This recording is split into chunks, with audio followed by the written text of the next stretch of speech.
Hello दोस्तों, welcome to my new video. दोस्तों, आज की इस वीडियो में बात करेंगे कि हमें जो पेट में दर्द होता है उस दर्द के पीछे कई सारे कारण हो सकते हैं, कई सारी वजह हो सकती है। तो उस वजह को जानने के लिए डॉक्टर में कहीं ना कहीं कई सारे टेस्ट करवाने के लिए कहता है या फिर कई सारी जांचें हमें लिख देता है और उस जांच को हमें करवाना चाहिए। तो इस वीडियो में हम यही बात करेंगे कि हम कैसे घर बैठे पेट दर्द को कारण जानने के लिए हम कौन सी जो जाँचें होती है वो जाँचें करवानी चाहिए या फिर कौन कौन से टेस्ट करवाने चाहिए, वो हम इस वीडियो में बात करेंगे। तो दोस्तों, चलिए इस वीडियो को शुरू करते हैं। लेकिन वीडियो शुरू करने से पहले मैं आपको एक बात बता दूं कि हम ऐसे हेल्थ नॉलेज से रिलेटेड वीडियोस लाते रहते हैं। तो अगर आप ऐसे वीडियोस देखना चाहते हैं तो हमारी इस चैनल को सब्सक्राइब जरूर कीजिएगा और बेल आइकन जरूर प्रेस कीजिएगा ताकि मेरे नए वीडियो की नोटिफिकेशन आपको मिल सके। तो दोस्तों, चलिए इस वीडियो को शुरू करते हैं। तो दोस्तों, हमारा जो एब्डोमेन होता है यानी कि हमारा जो पेट होता है उसमें कुछ ऐसे चार से ऐसे सिस्टम्स होते हैं और उसके ऑर्गन्स होते हैं। और अगर उस ऑर्गन्स में किसी भी तरह की एब्नॉर्मेलिटीज़ आ जाए तो इसकी वजह से हमें पेट दर्द की प्रॉब्लम रह सकती है। तो ऐसी कौन कौन सी सिस्टम्स होते हैं और उसके ऑर्गन के कौन कौन से होते हैं, इसके बारे में हम बात करते हैं। तो सबसे पहली जो सिस्टम्स होती है वो होती है हमारी गैस्ट्रो इंटेस्टिनल सिस्टम्स, यानी कि ये जो सिस्टम्स होते हैं उसमें कौन कौन से ऑर्गन्स होते हैं। इसमें मेन होता है हमारा स्टमक और इसके बाद आता है हमारे स्मॉल इंटेस्टाइन और लार्ज इंटेस्टाइन जो होता है उसका इस सिस्टम्स में समावेश होता है। अगर किसी भी तरह की इसमें एबनॉर्मलिटीज़ आ जाए तो इसकी वजह से भी हमें पेट दर्द की प्रॉब्लम हो सकती है। इसके बाद आता है यूरिनरी सिस्टम्स। यूरिनरी सिस्टम्स में होता है हमारी दोनों किडनियाँ, लेफ्ट और राइट वाली किडनियाँ, उसके यूरेटर, इसके बाद आता है हमारा ब्लैडर और इसके बाद आता है यूरेथ्रा। हमारी जो यूरिनरी सिस्टम्स होते हैं उसमें इस तरीके के ऑर्गन्स का समावेश होता है। ओके, इसके बाद आता है हिपेटोबिलियरी सिस्टम्स। इसमें होता है हमारा लीवर, इस गोल ब्लैडर और ये जो पेंक्रियाज होता है उसका समावेश हमारे हिपेटोबिलियरी सिस्टम्स में होता है। ओके, इसके बाद आता है हमारा जेनाइटल सिस्टम या फिर हमारा जो रिप्रोडक्टिव सिस्टम्स होता है वो होता है। तो रिप्रोडक्टिव सिस्टम दो तरह के होते हैं, एक होता है मेल के अंदर और एक होता है फीमेल के अंदर। ओके, तो ये जो फीमेल के अंदर का जो रिप्रोडक्टिव सिस्टम्स होता है उसमें अगर ज़्यादा से ज़्यादा उसमें ही डिजीज़ रहते हैं। ओके, तो इसमें डिजीज़ होने की वजह से हमें जो फीमेल होती है उस फीमेल को पेट दर्द की प्रॉब्लम रह सकती है। तो जो रिप्रोडक्टिव ऑर्गन्स होते हैं फीमेल का उसमें वो होता है ओवरीज होते हैं, ओवरी के दोनों फेलोपियन ट्यूब्स होते हैं, एक यूट्रस होता है और एक होता है सर्विक्स। ये जो ऑर्गन्स होते हैं वो हमारे रिप्रोडक्टिव सिस्टम्स में आए हुए होते हैं।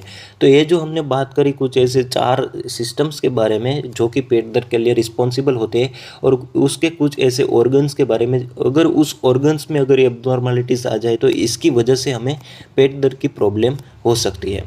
तो दोस्तों, सबसे पहले हम बात करते हैं जीआई सिस्टम्स के बारे में, यानी कि गैस्ट्रो इंटेस्टिनल सिस्टम्स के बारे में। तो सबसे पहले हम बात करते हैं कि जो गैस्ट्रो इंटेस्टिनल सिस्टम्स होते हैं उसमें कौन कौन से ऐसे डिजीज़ होते हैं जिसकी वजह से हमें पेट दर्द की प्रॉब्लम हो सकती है। तो सबसे पहले आता है गैस्ट्राइटिस। गैस्ट्राइटिस यानी कि हमारा जो स्टमक होता है उसमें इन्फ्लामेशन हो जाता है, तो उस कंडीशन को हम कहेंगे गैस्ट्राइटिस। इसके बाद आता है अल्सर। अल्सर का मतलब क्या होता है कि जो भी हमारा जीआई ट्रैक होता है, ओके, जीआई ट्रैक यानी कि हमारा माउथ से लेकर हमारा जो एनस होता है, मलाशय होता है, उसके जो पूरा का पूरा जो मार्ग होता है उस मार्ग में जहाँ पर भी अल्सर हो जाए तो इसकी वजह से भी हमें एब्डोमिनल पेन देखने को मिलता है या फिर पेट दर्द की प्रॉब्लम रह सकती है। इसके बाद आता है आईबीडी। ओके, तो आईबीडी में क्या होता है कि हमारा जो इंटेस्टाइन होता है उसमें अल्सर प्रोड्यूस होता है और हमारा जो पूरा का पूरा इंटेस्टाइन होता है उसमें इन्फ्लामेशन हो जाता है, तो उस कंडीशन को हम कहते हैं आईबीडी। इसके बाद आता है आईबीएस। आईबीएस में क्या होता है कि ये तो अल्सर तो होता ही है लेकिन साथ ही साथ इन्वॉल्वेंट्री जो मूवमेंट होती है हमारे पेरिस्टाल्टिस मूवमेंट होती है हमारे आंतों की, वो भी डिस्टर्बेंस हो जाते हैं। तो इसकी वजह से हमें इरेगुलरी कॉन्स्टिपेशन या फिर हमें डायरिया देखने को मिलता है। ओके, इसके बाद आता है एपेंडिसाइटिस। हमारा जो बड़ी आंत होती है उसके पीछे से एक हमारी अपेंडिक्स निकलती है। तो अगर जब भी अपेंडिक्स में इन्फ्लामेशन हो जाता है या फिर बैक्टीरियल इन्फेक्शन लगता है तो इसकी वजह से हमें अपेंडिसाइटिस होता है। अपेंडिसाइटिस की वजह से भी हमें पेट दर्द की प्रॉब्लम हो सकती है। इसके बाद आता है डाइवर्टिकुलाई। डाइवर्टिकुलाई एक प्रकार का डिजीज़ होता है जो कि हमारे जो लार्ज इंटेस्टाइन होता है उसमें होता है। इसके बाद आता है फूड एलर्जी। तो फूड एलर्जी में क्या होता है कि जब भी किसी भी प्रकार की हमें फूड की एलर्जी होती है तो जब भी हम जिस भी फूड की एलर्जी होती है तो वो फूड जब भी हम खाएंगे तो हमें उसके विरुद्ध में हमें हमारी जो बॉडी होती है वो रिएक्ट करेगी और हमें सिम्टम्स देखने को मिलते हैं एब्डोमिनल पेन के साथ साथ। ओके, इसके बाद आता है फूड इंटॉलरेंस। फूड इंटॉलरेंस का मतलब क्या होता है कि जो भी फूड खा रहे हैं हम, उस फूड को पचाने के लिए हमारी बॉडी जो होती है वो नहीं बनी होती है। तो उस फूड को जब भी हम खाएंगे तो वो फूड होता है वो हमारी बॉडी में पचता नहीं है, तो उस कंडीशन को हम कहते हैं फूड इंटॉलरेंस। इसके बाद आता है टाइफॉइड। टाइफॉइड में क्या होता है कि एक प्रकार का बैक्टीरियल इन्फेक्शन होता है, उसमें फीवर आता है और साथ ही साथ हमें एब्डोमिनल पेन की भी प्रॉब्लम रहती है। इसके बाद आता है कैंसर। अगर कैंसरस कंडीशन है तो भी हमें एब्डोमिनल पेन हो सकता है। ओके, तो दोस्तों एब्डोमिनल पेन के साथ साथ हमें और कौन कौन से सिम्टम्स देखने को मिलते हैं जिसकी वजह से हम अंदाज़ा लगा सकते हैं कि हमें जो ये डिजीज़ होता है वो जीएस सिस्टम का डिजीज़ है, या फिर उसके अकॉर्डिंग उसके कौन कौन से टेस्ट होते हैं वो भी हम इसके वजह से हम पता लगा सकते हैं। तो ऐसे सिम्टम्स कौन कौन से होते हैं, हमें डायरिया देखने को मिलते हैं यानी कि दस्त की प्रॉब्लम रहती है, कॉन्स्टिपेशन होता है तो हमें कब्ज़ की प्रॉब्लम रहती है। इसके साथ हम जो भी स्टूल होते हैं हमारा स्टूल के अंदर हमारा ब्लड देखने को मिलता है, फीवर होता है, नोजिया वोमिटिंग होता है, गैस की प्रॉब्लम रहती है, एसिडिटी की प्रॉब्लम रहती है। तो अगर इस तरीके से सिम्टम्स आपको देखने को मिलते हैं तो आपको इन तरीके से डायग्नोस्टिक टेस्ट जो होते हैं वो टेस्ट करवाना चाहिए इन प्रकार के डिजीज़ को जानने के लिए। हमने जो भी सिम्टम्स के बारे में बात की है, तो अगर आपको एब्डोमिनल पेन के साथ साथ इस तरीके से सिम्टम्स देखने को मिलते हैं तो आपको इन तरीके के टेस्ट करवाने चाहिए। ओके, तो सबसे पहला टेस्ट होता है वो होता है सीबीसी टेस्ट। ओके, तो सीबीसी टेस्ट में कौन क्या देखने को मिलता है, तो सीबीसी टेस्ट में सबसे पहले हमें देखेंगे डब्ल्यूबीसी देखेंगे। डब्ल्यूबीसी क्यों देखेंगे, क्योंकि वहाँ पर अगर हमारी बॉडी में किसी भी तरह का इन्फेक्शन लग चुका है तो इसकी वजह से जो डब्ल्यूबीसी होता है वो इंक्रीज़ हो जाता है। ओके, इसके बाद हम देखेंगे ल्यूकोसाइट देखेंगे, न्यूट्रोफिल्स देखेंगे। ओके, तो डब्ल्यूबीसी हम इसके लिए देखते हैं। ओके, इसके बाद का जो टेस्ट होता है वो होता है stool culture test. Stool culture test में क्या होता है कि हमारा जो स्टूल होता है वो एक सैंपल्स लिया जाता है और उस सैंपल्स में से देखते हैं कि जो स्टूल होता है उसमें कई कौन कौन टाइप के बैक्टीरियाज है। उस बैक्टीरियल कंडीशन को जानने के लिए हम स्टूल कल्चर टेस्ट करवाते हैं। ओके, और साथ ही साथ हम स्टूल में देखेंगे कि जो ब्लड होता है वो देखेंगे, म्यूकस देखेंगे, कई तरह के बैक्टीरियाज देखेंगे। तो इसमें क्या होता है कि हमारा जो स्टूल होता है उसका सैंपल लिया जाता है और उसमें से वो सब देखा जाता है। इसके बाद आता है अपर एंडोस्कोपी। अपर एंडोस्कोपी में क्या होता है कि एक नली होती है, उसमें कैमरा होता है और उसमें एक बायोप्सी के लिए एक छोटी सी नीडल होती है। ओके, तो वो जो नली होती है वो नली हमारे अन्न नली के थ्रू हमारे स्टमक में डाली जाती है और वहाँ से क्या होता है कैमरा और लाइट के थ्रू जो हमारी स्टमक की लाइनिंग्स होती है उसको देखा जाता है। किसके लिए देखा जाता है कि अगर जो हमारा स्टमक होता है उसमें किसी भी तरह का अल्सर नहीं या फिर ओवर ग्रोथ नहीं है। ओके, उसको देखने के लिए जो अपर एंडोस्कोपी किया जाता है। ओके, इसके बाद आता है कोलोनोस्कोपी। कोलोनोस्कोपी में क्या होता है कि हमारे जो इस तरह की नली होती है, ओके, उस नली में क्या करने को होता है कि ये जो नली होती है वो हमारे मलाशय के थ्रू यहाँ पीछे से डाली जाती है और हमारे जो बड़ी आंत होती है उसको देखा जाता है। ओके, उसमें किसी भी तरह का अल्सर्स नहीं है, डाइवर्टिकुलाई नहीं है या फिर इन्फेक्शन नहीं है, इन्फ्लेमेशन नहीं है, उसको देखने के लिए ये कोलोनोस्कोपी करवाते हैं। ओके, इसके बाद का जो टेस्ट होता है वो होता है सीटी स्कैन या फिर एमआरआई। ओके, तो सीटी स्कैन का मतलब क्या होता है कि सीटी स्कैन हमारे जो बॉडी होती है उसका जो 3D में एक्सरे लेते हैं उसको हम कहते हैं सीटी स्कैन। ओके, तो सीटी स्कैन में हम क्या देखेंगे, नॉर्मल हमारे टिश्यूज़ देखेंगे कि उसमें किसी भी तरह का ओवर ग्रोथ नहीं है या फिर ट्यूमर नहीं है, उसको देखने के लिए हम सीटी स्कैन करवाते हैं। और एमआरआई भी इसी तरीके से हम एमआरआई करवाते हैं, लेकिन एमआरआई में क्या होता है कि एमआरआई में एबनॉर्मल टिश्यू देखने को मिलती है, छोटे छोटे जो माइनर भी चेंजेस होते हैं हमारी बॉडी में वो देखने के लिए हम एमआरआई करवाते हैं। ओके, तो CT scan most ऑफली CT scan ज़्यादा करवाया जाता है क्योंकि सीटी स्कैन होता है वो एमआरआई के मुकाबले इनएक्सपेंसिव होता है और उसमें रिजल्ट भी देखने को मिलता है। तो एमआरआई कब करवाते हैं, एमआरआई हमें छोटी छोटी यानी कि सबसे जो माइनर कंडीशन होती है उसको देखने के लिए हम एमआरआई करवाते हैं। ओके, तो अगर आपको जीआई ट्रैक्ट से रिलेटेड सिम्टम्स देखने को मिलते हैं एब्डोमिनल पेन के साथ साथ, तो आपको इन तरीके से टेस्ट करवाने चाहिए। दोस्तों अब हम बात करते हैं दूसरी सिस्टम के बारे में। दूसरी जो सिस्टम होती है वो होती है हिपेटोबिलियरी सिस्टम्स। तो हिपेटोबिलियरी सिस्टम में ऐसे कौन कौन से डिजीज होते हैं जिसकी वजह से हमें एब्डोमिनल पेन देखने को मिलता है। तो सबसे पहला होता है लिवर सिरोसिस, यानी कि लिवर में जो हमारे जो लिवर होते हैं उसके जो लेयर्स होते हैं उसमें स्कैरिंग देखने को मिलते हैं। इसके बाद आता है hepatitis. Okay, hepatitis B, C, D, E, किसी भी तरह का हिपेटाइटिस होता है तो इसमें क्या होता है कि हमारा जो लिवर होता है उस लिवर में सूजन देखने को मिलते हैं। इसके बाद आता है फैटी लीवर। ओके, तो फैटी लीवर में क्या होता है कि हमारा जो लीवर होता है उसमें फैट डिपोजिशन ज़्यादा से ज़्यादा होने लगता है। ओके, तो इस कंडीशन को हम कहेंगे फैटी लीवर। इसके बाद आता है गोल स्टोन हो गया। ओके, गोल स्टोन में क्या होता है कि हमारा जो गोल ब्लेडर होता है उसमें जो बाइल होता है उसका जो होता है वो स्टोन के स्वरूप में वो फॉर्मेशन होना शुरू हो जाता है, तो उस कंडीशन को हम कहेंगे गोल स्टोन। इसके बाद आता है पेंक्रियाटाइटिस। पेंक्रियाटाइटिस में क्या होता है कि हमारा जो पेंक्रियाज होता है उसमें किसी भी तरह का इन्फेक्शन लगने की वजह से या फिर किसी भी तरह का जो भी कोजेज होते हैं उसकी वजह से हमारा जो पेंक्रियाज होता है उस पेंक्रियाज में सूजन आ जाते हैं, तो उस कंडीशन को हम कहते हैं पेंक्रियाटाइटिस। इसके बाद आता है कोलेसिस्टाइटिस। ओके, कोलेसिस्टाइटिस यानी कि हमारा जो गोल ब्लेडर होता है उसमें सूजन हो जाती है, तो उस कंडीशन को हम कहते हैं कोलेसिस्टाइटिस। अगर इन तरीके से डिजीज़ है तो आपको इसकी वजह से भी एब्डोमिनल पेन देखने को मिलता है। ओके, तो अगर ऐसे डिजीज़ के साथ साथ अगर आपको इन तरीके से सिम्टम्स देखने को मिलते हैं जैसे कि जॉन्डिस हो गया, यानी कि आपकी जो स्किन होती है वो येलो कलर की देखने को मिलती है या फिर डल पेल देखने को मिलते हैं, इसके साथ साथ आपकी स्किन में ज़्यादा से ज़्यादा इचिंग देखने को मिलते हैं, खुजली आती है, आपका जो यूरिन होता है वो डार्क कलर का आता है, फीवर हो सकता है आपको, और आपका जो स्टूल होता है वो क्ले कलर का हो जाता है, और इसके साथ साथ आपको नोजिया और वोमिटिंग है। तो अगर इस तरीके से सिम्टम्स आपको देखने को मिलते हैं तो आप अंदाज़ा लगा सकते हैं कि आपका जो डिजीज़ होता है वो डिजीज़ आपको हिपेटोबिलियरी सिस्टम से रिलेटेड जो भी डिजीज़ होता है वो इस तरीके का डिजीज़ हो सकता है। तो अगर इस तरीके से सिम्टम्स आपको देखने को मिलते हैं तो कुछ इस तरीके से आपको टेस्ट करवाने चाहिए।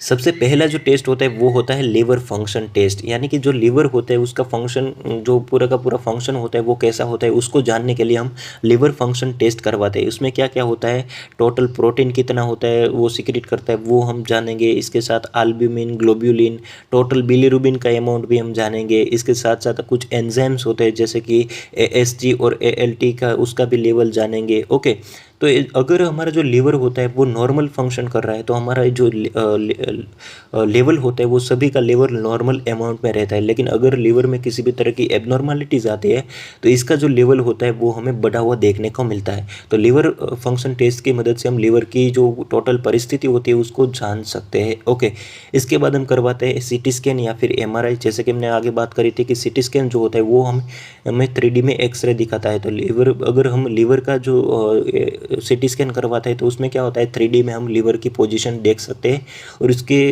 अलावा अगर लीवर में किसी भी तरह का ओवरग्रोथ है या फिर सिरोसिस है तो या फिर उसकी जो साइज होती है उसको देखने के लिए हम CT स्कैन करवाते हैं, और MRI भी करवा सकते हैं। MRI करवाने के में क्या होता है कि हमारा अगर लीवर में छोटी छोटी जो सेल्स होते हैं वो सेल्स में किसी भी तरह की एबनॉर्मलिटीज नहीं है उसको जानने के लिए हम MRI करवाते हैं। ओके, इसके बाद आता है लीवर बायोप्सी। लीवर बायोप्सी में क्या होता है कि एक निडल के द्वारा लीवर की जो छोटी छोटी टिश्यूज होती है उसको टिश्यूज़ को बाहर ले लेते हैं, और उस टिश्यूज़ में से अगर किसी भी तरह का कैंसरस टिश्यू है या फिर इन्फेक्शन किस टाइप का है, ओके, सिरोसिस कितना है वो जानने के लिए हम लीवर बायोप्सी करवाते हैं। और साथ ही साथ हम USG भी करवाते हैं। USG क्यों करवाते हैं, क्योंकि अगर लीवर की साइज़ कैसी है उसको जानने के लिए हम USG भी करवाते हैं। ओके, तो अगर आपको इस तरीके के सिम्टम्स मिलते हैं तो आपको इन तरीके से टेस्ट करवाने चाहिए। ओके दोस्तों, अब हम बात करते हैं तीसरी सिस्टम्स के बारे में। तीसरी जो सिस्टम होती है वो होता है यूरिनरी सिस्टम्स। ओके, तो यूरिनरी सिस्टम्स में ऐसे कौन कौन से डिजीज़ होते हैं इसके बारे में हम बात करते हैं। तो सबसे पहले हो गया किडनी स्टोन। ओके, तो किडनी स्टोन में जब भी आपको किडनी स्टोन की कंडीशन होगी तो आपको जो पेन होता है वो आपको बैक साइड देखने को मिलता है, और साथ ही साथ आपको एब्डोमिनल पेन भी देखने को मिलता है। इसके बाद हो गया ग्लोमेरुलोनेफ्राइटिस। ग्लोमेरुलोनेफ्राइटिस का मतलब क्या होता है कि हमारे जो किडनी में छोटे छोटे नेफ्रॉन्स होते हैं उसमें एक होता है ग्लोमेरुले। ओके, तो अगर उसमें इन्फ्लामेशन हो जाता है तो उस कंडीशन को हम कहते हैं ग्लोमेरुलोनेफ्राइटिस। इसके बाद आता है किडनी फेल्योर, यूटीआई यानी कि यूरिनरी ट्रैक इन्फेक्शन। अगर आपका जो यूरिनरी ट्रैक होता है अगर उसमें इन्फेक्शन लग जाता है तो उस कंडीशन को हम कहते हैं यूरिनरी ट्रैक इन्फेक्शन। इसके बाद आता है पाइलोनेफ्राइटिस यानी कि जो हमारे छोटे छोटे नेफ्रॉन्स होते हैं उसमें पस फॉर्मेशन हो जाता है तो उस कंडीशन को हम कहते हैं पाइलोनेफ्राइटिस। इसके बाद आता है सिस्टाइटिस यानी कि हमारा जो ब्लैडर होता है अगर उसमें इन्फ्लेमेशन प्रोड्यूस हो जाए तो इसकी वजह से हमें एब्डोमिनल पेन की प्रॉब्लम रह सकती है तो उस कंडीशन को हम कहते हैं सिस्टाइटिस। तो अगर यूरिनरी सिस्टम के जो डिजीज़ होते हैं अगर इस तरीके के डिजीज़ है तो भी आपको एब्डोमिनल पेन देखने को मिल सकता है। तो उसके कॉमन सिम्टम्स क्या क्या हो सकते हैं अगर इस तरीके के डिजीज़ है तो आपको सबसे पहले कॉमन सिम्टम्स क्या देखने को मिलेगी, आपको यूरिनेशन में डिफ़िकल्टी देखने को मिलेगी। आप जब भी पेशाब करने जाते हैं तो उसमें आपको दिक्कत आएगी। इसके साथ साथ जब भी पेशाब करने जाते हैं तो आपको बर्निंग महसूस होगी यानी कि जलन महसूस होगी। इसके साथ साथ अगर आप जब भी पेन या फिर इसके बाद आप जब भी पेशाब करने जाते हैं तो उसमें आपको दर्द देखने को मिलेगा। आपके जो हाथ पाँव होता है उसमें स्वेलिंग देखने को मिलेगी, वहाँ पर पानी भरा हुआ होता है ऐसा महसूस होगा। इसके बाद आपको नोज़िया और वोमिटिंग होगी, हिमेचूरिया हो गया यानी कि आप जो भी पेशाब करते हैं उस पेशाब में आपके ब्लड देखने को मिल सकता है। इसके बाद आता है नॉर्मल थकान देखने को मिलती है। ओके, तो अगर इस तरीके के सिम्टम्स आपको देखने को मिलते हैं तो आप अंदाज़ा लगा सकते हैं कि आपके जो डिजीज़ होता है या फिर आपका जो एब्डोमिनल पेन हो रहा है वो कुछ इस तरीके के डिजीज़ के कारण हो सकता है। तो आपको कुछ ऐसे टेस्ट भी करवाने चाहिए।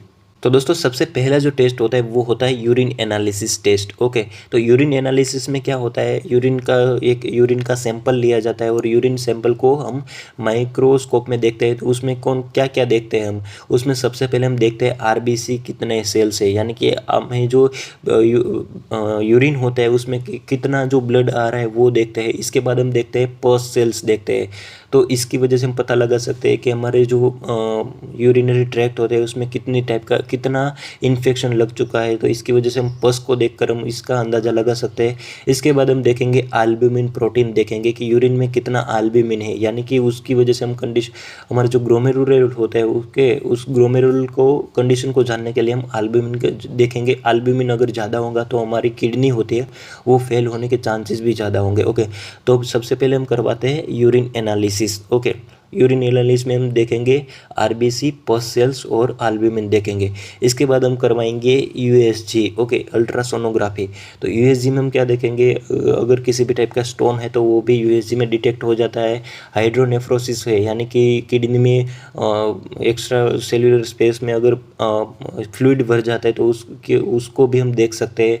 किडनी अगर उसकी साइज बढ़ जाती है तो उसको भी हम देख सकते हैं। तो अगर किसी भी तरह के किडनी में ऐसी एबनॉर्मलिटीज़ है तो उसके हम यूएसजी की मदद से देख सकते हैं। और साथ ही साथ हम करवाएंगे किडनी फंक्शन टेस्ट। ओके, तो किडनी फंक्शन टेस्ट होता है वो हमारी किडनी के पूरे फंक्शन को जांचता है। ओके, तो अगर किडनी फंक्शन टेस्ट नॉर्मल आता है तो यानी कि हमारी जो किडनीज होती है वो नॉर्मल कंडीशन में है। लेकिन अगर किडनी फंक्शन टेस्ट में किसी भी तरह की एबनॉर्मलिटीज़ है तो इसकी वजह से हम कई तरह के डिजीज़ को डायग्नोसिस कर सकते हैं। ओके, तो किडनी फंक्शन टेस्ट में हम क्या क्या देख सकते हैं, सीरम यूरिया देखते हैं यानी कि हमारे ब्लड में कितनी यूरिया है उसका कितना लेवल है वो देखते हैं। इसके बाद हम देखते हैं कि क्रिएटिनिन कितना है हमारी बॉडी के अंदर वो भी देखेंगे यानी कि उसके बाद आता है यूरिया और नाइट्रोजन का रेशियो कितना है हमारे ब्लड के अंदर, इसको हम कहते हैं BUN, वो भी हम देखेंगे। कैल्शियम देखेंगे, फॉस्फोरस देखेंगे, प्रोटीन देखेंगे, एल्ब्यूमिन देखेंगे। ओके, तो इस तरह के सब ये जो हम देखेंगे क्योंकि अगर किडनी हमारी प्रॉपर तरीके से फंक्शन नहीं कर पाती है तो इसका जो लेवल होता है वो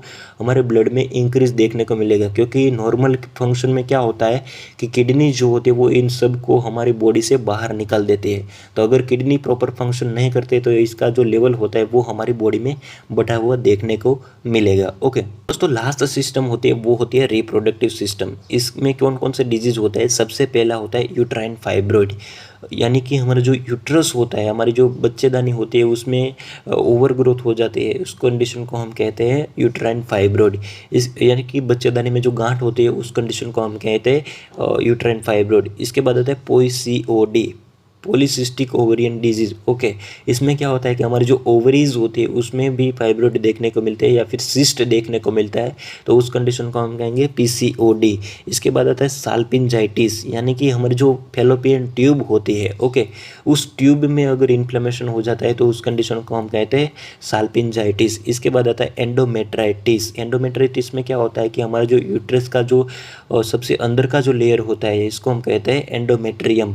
उस एंडोमेट्रियम में अगर इन्फ्लेमेशन प्रोड्यूस हो जाता है तो उस कंडीशन को हम कहते हैं एंडोमेट्राइटिस। ओके, इसके बाद आता है प्रेगनेंसी। प्रेगनेंसी की वजह से भी आपको एब्डोमिनल पेन की प्रॉब्लम रह सकती है या फिर पेट दर्द हो सकता है। तो दोस्तों, रिप्रोडक्टिव सिस्टम में कुछ ऐसे इस तरह के डिजीज होते हैं, इसकी वजह से आपको पेट दर्द देखने को मिलता है। और पेट दर्द के साथ साथ आपके अगर आपको इस तरीके से सिम्टम्स देखने को मिलते हैं, यानी कि डिस्मेनोरिया यानी कि पेनफुल मेंस्ट्रुएशन, मेनोरेज यानी कि आपके जो मेंस्ट्रुएशन होता है वो हेवी देखने को मिलता है, मेट्रोरेजिया। ओके, इसमें क्या मतलब होता है कि आपका जो मेंस्ट्रुएशन होता है वो इरेगुलर देखने को मिलता है।